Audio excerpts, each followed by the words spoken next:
So now there are some values of the intrinsic carrier concentration at room temperature in different semiconducting materials. Uh, Ni for germanium is on the order of this is 10 to the power 13, and this exact value is 2.4 into 10 to the power 13 per cc. Silicon, you know that it is 1.5 into 10 to the power 10 per cc. And as we increase the temperature of the semiconducting material, for example, if we raise the temperature of silicon from 300 degree Kelvin to 1200 degree Kelvin, the intrinsic carrier concentration becomes as high as 2.2 into 10 to the power 17 per cc. Similarly, for high bandgap material, this is gallium arsenide compound semiconductor, 3,5 compound semiconductor. The intrinsic carrier concentration is low. It is 1.7 into 10 to the power 6 per cc. Now I come to another important parameter, that is maximum temperature of operation. You know that all the semiconductor based devices use these extrinsic semiconductors. It could be n-type semiconductor or p-type semiconductor or combination of these np uh, semiconductors. So whatever may be in the semiconductors, there should be some intrinsic temperature Tmax, and it is defined. It actually refers to the temperature at which the intrinsic carrier concentration becomes equal to doping concentration. You must recall my previous lecture that when we increase the temperature of the sample, uh, the intrinsic carrier concentration increases with rising temperature, and at some point you can say that temperature is designated by T max, at which the intrinsic carrier concentration becomes equal to the doping concentration. This temperature is very important because in order to get this extrinsic behavior of the semiconductor, the device must operate at a temperature well below this Tmax. Otherwise, there will not be any junction, PN junction. The junction will be destroyed because all semiconductors will behave as intrinsic materials. Then there will not be a meaning of these PN junctions. So you cannot fabricate this PN junction diode or bipolar junction transistor NPN or PNP, or even MOSFETs, where you know that there are two junctions. One is source channel and then drain channel junctions. So it is very important to know the uh, intrinsic temperature corresponding to a semiconductor, and it can be computed in this way. I'm showing how to calculate this intrinsic temperature Tmax. So consider an n-type semiconductor when T equal to Tmax. What is the condition? The intrinsic carrier concentration must be equal to Nd, because we have considered n-type semiconductor. So intrinsic carrier concentration must be equal to the donor concentration at temperature T equal to Tmax. So therefore, Ni equal to NcNv whole to the power half exponential minus Eg divided by twice K into Tmax. And that must be equal to Nd. This is the donor concentration. So this Tmax can be given by this expression, Eg, band gap of the material, divided by twice K. K is the Boltzmann constant, ln log to the base E, uh, within bracket, this is NcNv whole to the power half divided by Nd. So if you calculate this temperature for silicon, you know that the effective density of states function at the conduction band is for silicon is 2.8 into 10 to the power 19 per cc, and Nv, the effective density of states function at the valence band edge, that is 10 to the power 19 per cc. And if we assume that the donor doping concentration is only 10 to the power 14 per cc, then Tmax becomes equal to 550 degree Kelvin, or in centigrade it is 277. So, if we use the silicon based devices, we must keep the device temperature below these 277 degrees centigrade in order to get the extrinsic behavior of the semiconductor. Otherwise, it will behave like an intrinsic material, so you cannot have these junctions. Similarly, for a low band gap semiconductor, for example, germanium, where Tmax is also low, it is only 100 degrees centigrade. And uh, we must work with these germanium based devices at temperatures below 100 degrees centigrade. Otherwise, the germanium, even N type or P type germanium, will behave as intrinsic germanium. So, if we use this high band gap material, for example, silicon carbide, it is band gap is 2.86 electron volt. And if we consider another very high band gap material, that is gallium nitride, band gap is 3.4 electron volt. For these two semiconductors, the intrinsic temperature will be quite high. So far, if you have any question, you can ask me.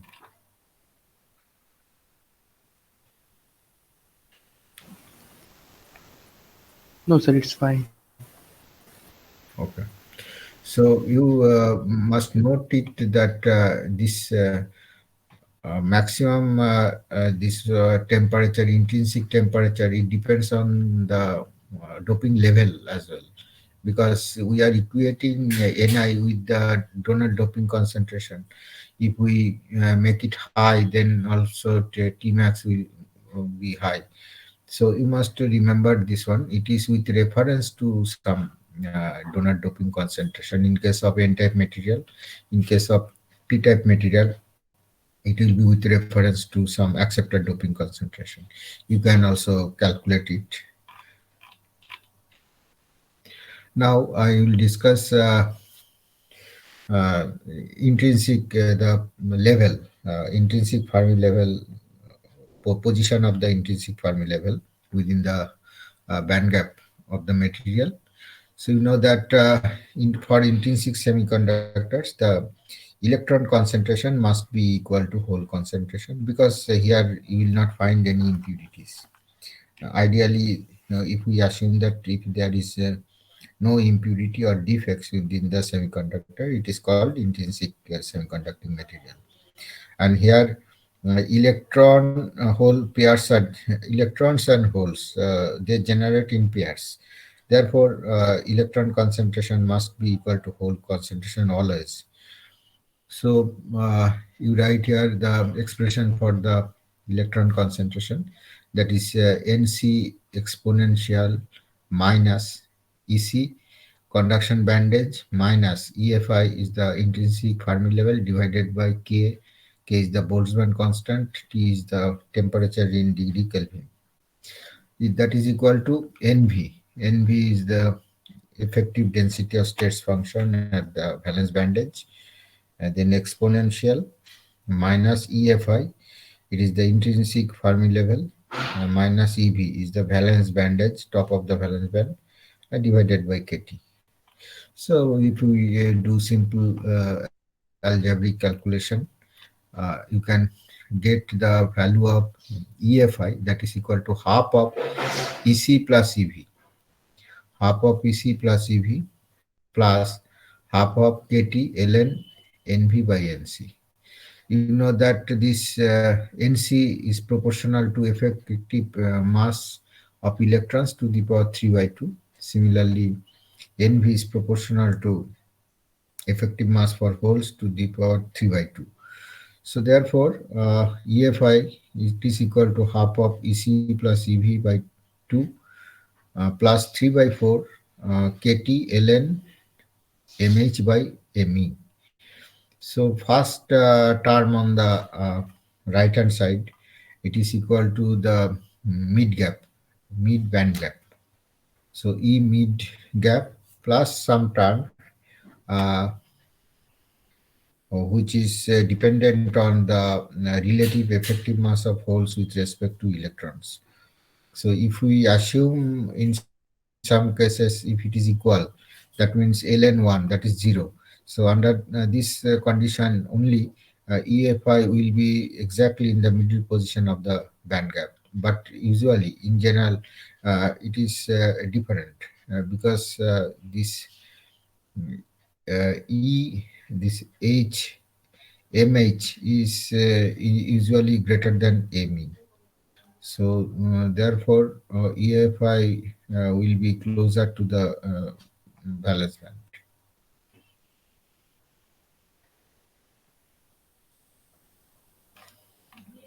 So if we say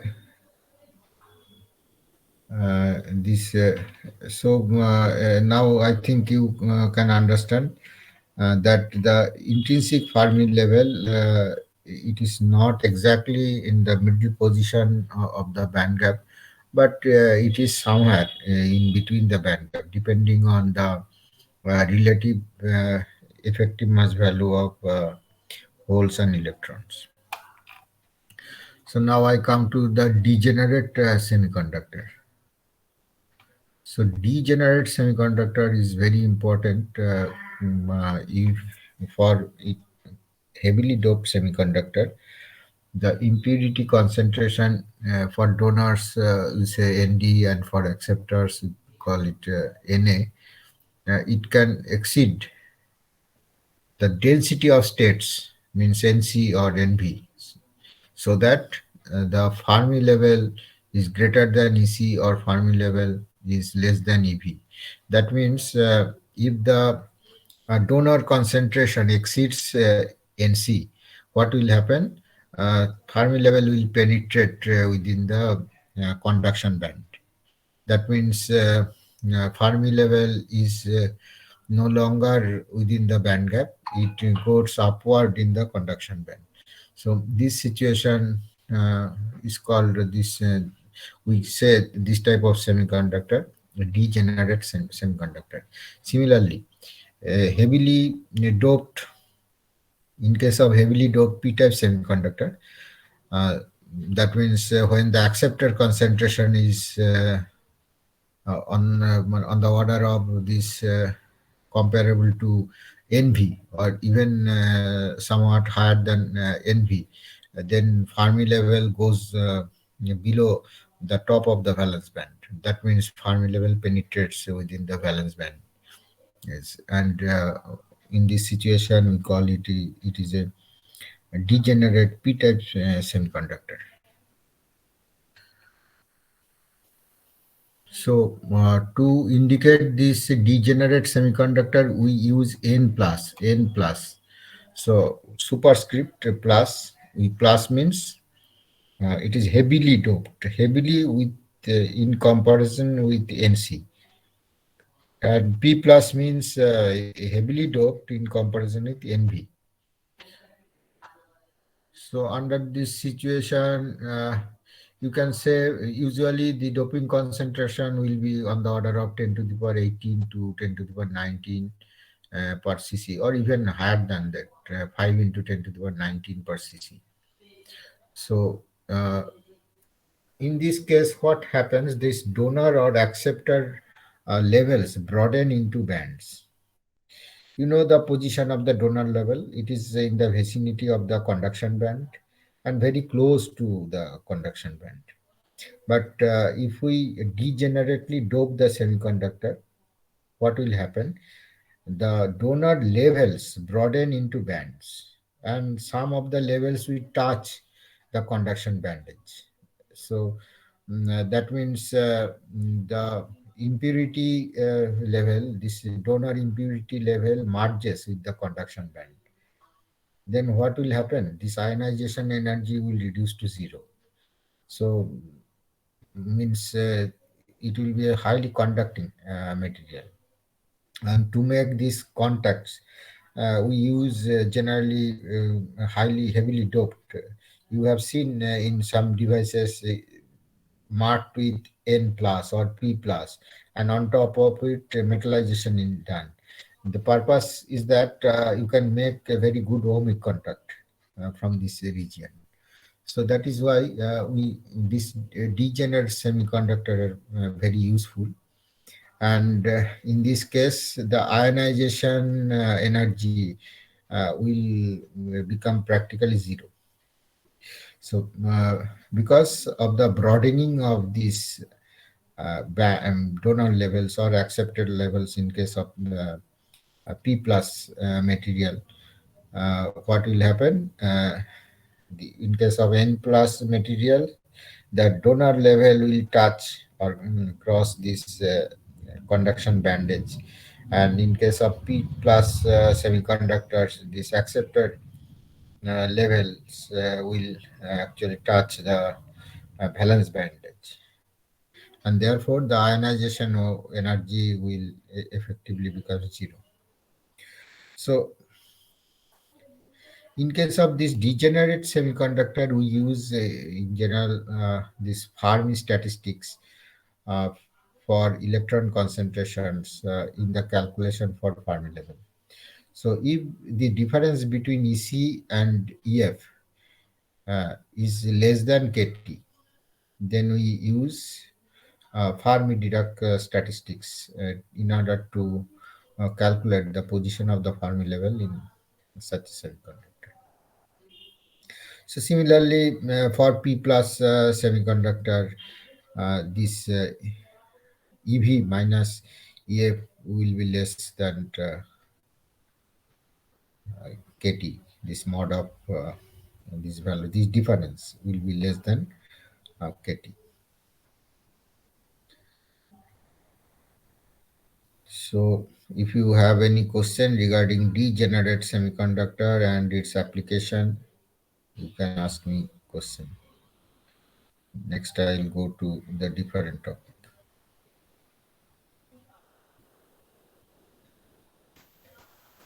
No, sir. Any other, any student, anybody else? Orko?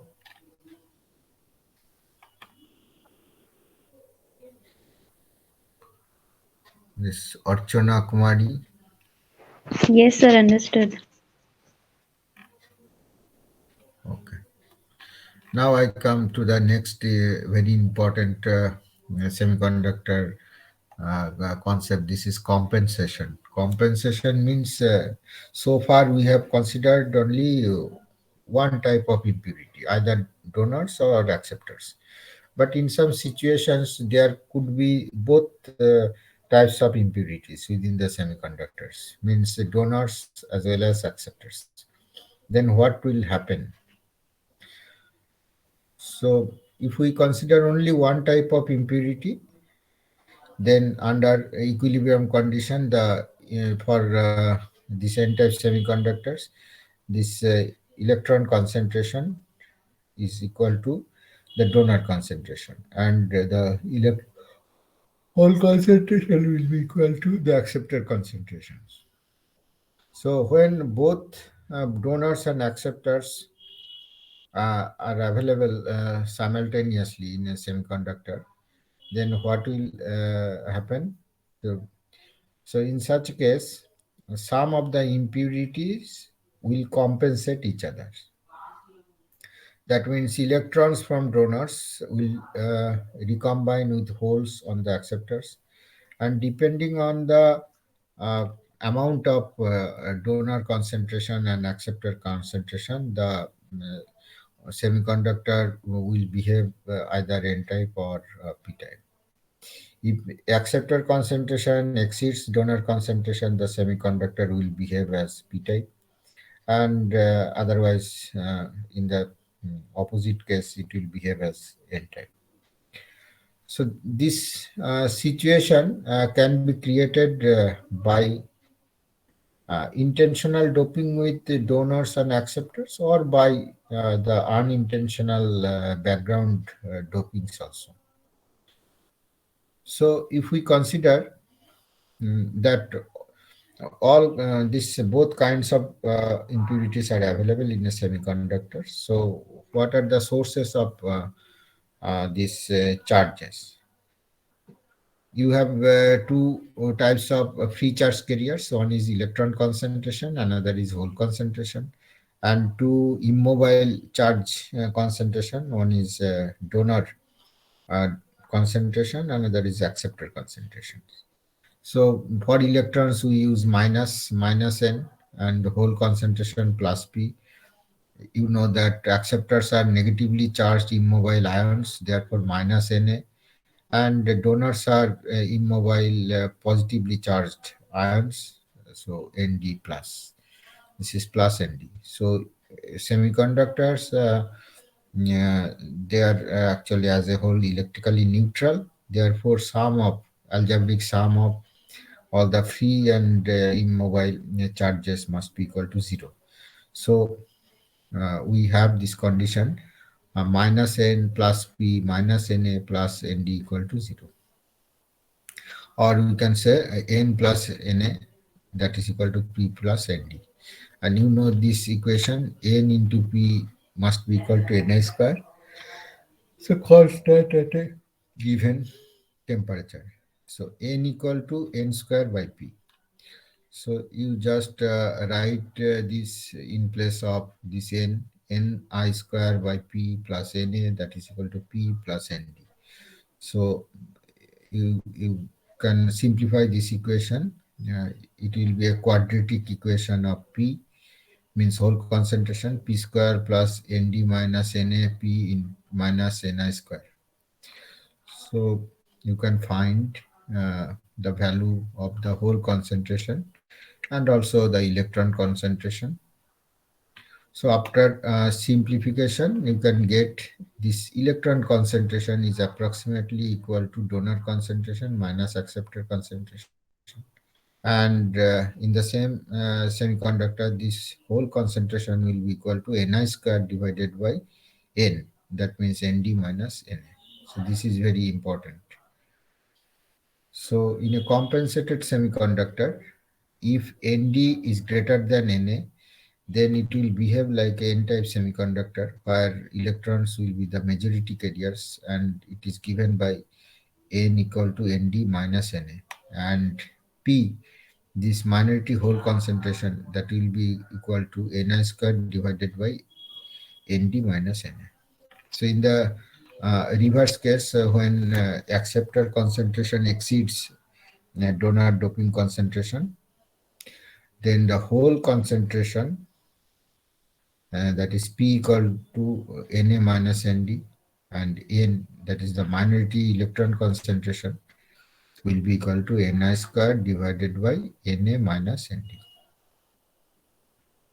So if these two concentrations are equal, then what will happen? It will behave as a intrinsic semiconductor. So in such a case, when Nd equal to Na, then N equal to P equal to Na.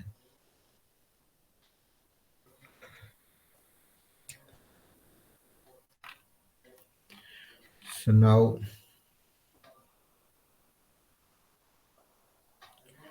this position of the Fermi level, this Boltzmann approximation, using this Boltzmann approximation, we can find the electron concentration N0, that is equal to Nc exponential minus Ec minus Ef by Kt.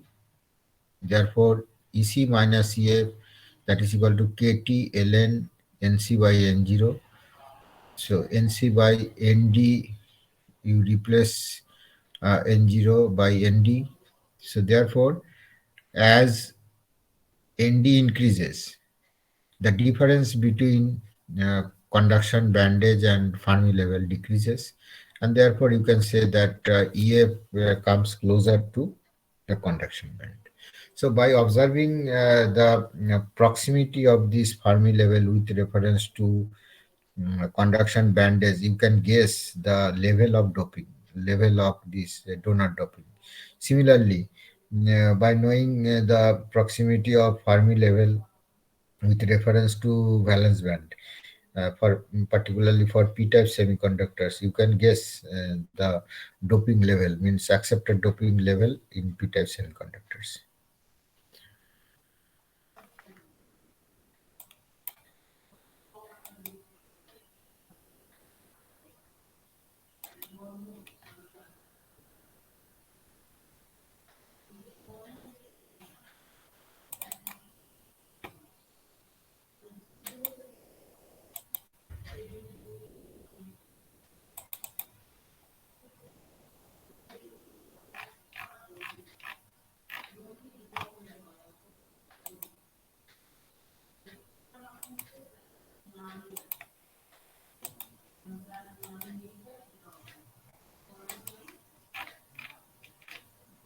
So if you have any question, you can ask me.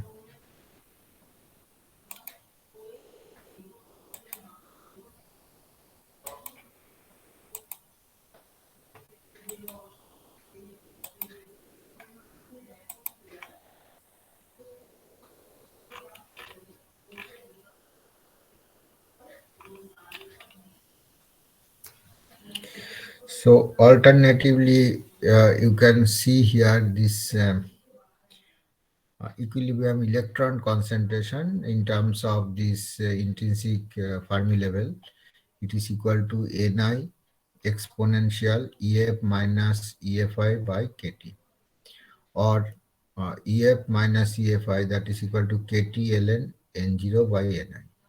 So when Nd equal to Na, means when the donor doping concentration is equal to accepted doping concentration, you know that N0 will be equal to Ni, and under this situation, this EF will be equal to EFI.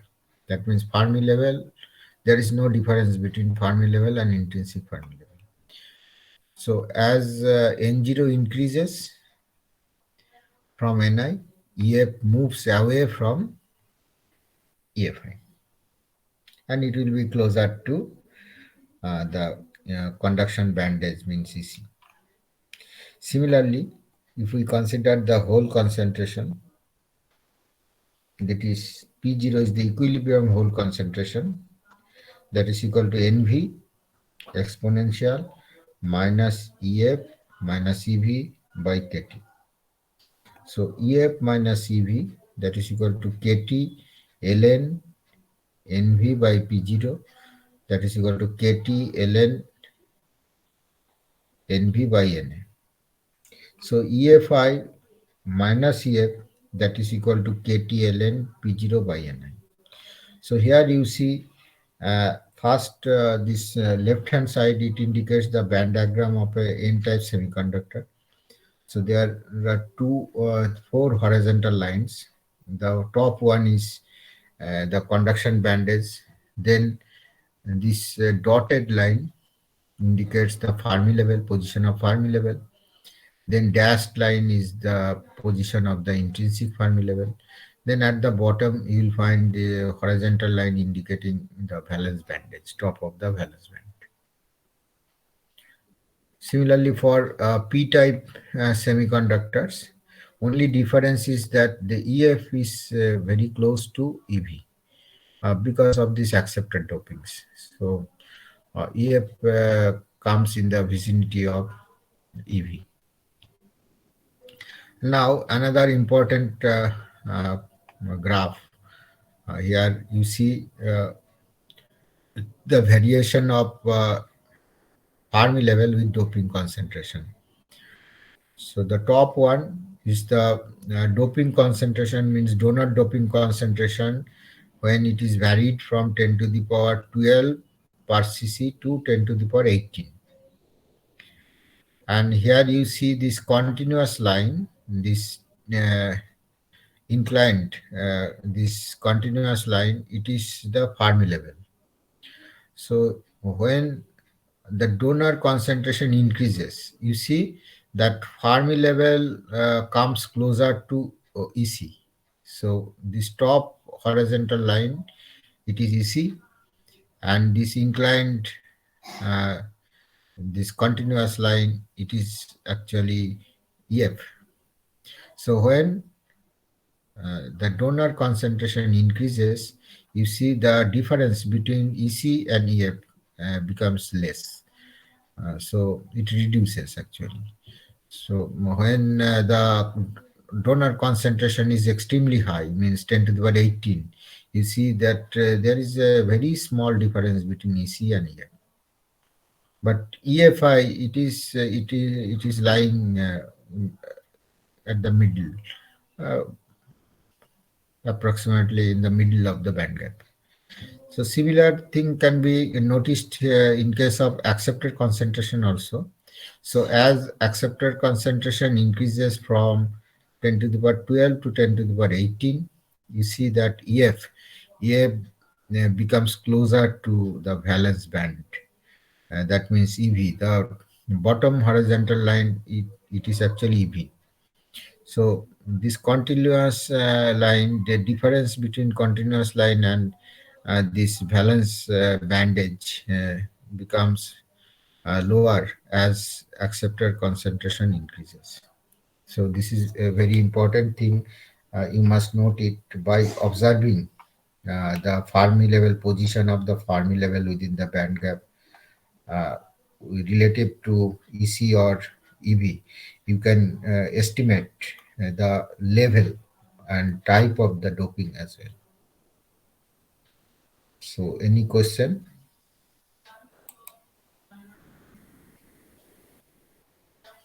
So is it clear?